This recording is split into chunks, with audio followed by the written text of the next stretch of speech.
संविधान मी बदलणार नाही। या मुलाखती झाल्यानंतर परकला प्रभाकरांची मुलाखत झाल्यानंतर पंतप्रधान प्रत्येक सभेमध्ये आम्ही हे संविधान बदलणार नाही, तर त्याच्या पुढे जाऊन सांगतो की बाबासाहेब जरी आले तरी ही घटना बदलू शकणार नाही, अशी तो गवाही देतो।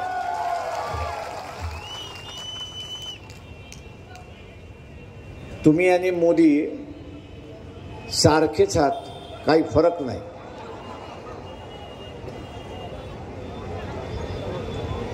तुमच्यामध्ये आणि मोदीमध्ये फरकच नाही, म्हणून टाळ्या वाजवत आहे काय का? तुझा शपथ घेत, कोणाची शपथ?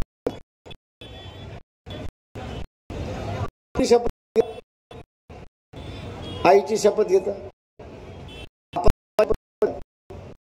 पोराची शपथ घेत, खरं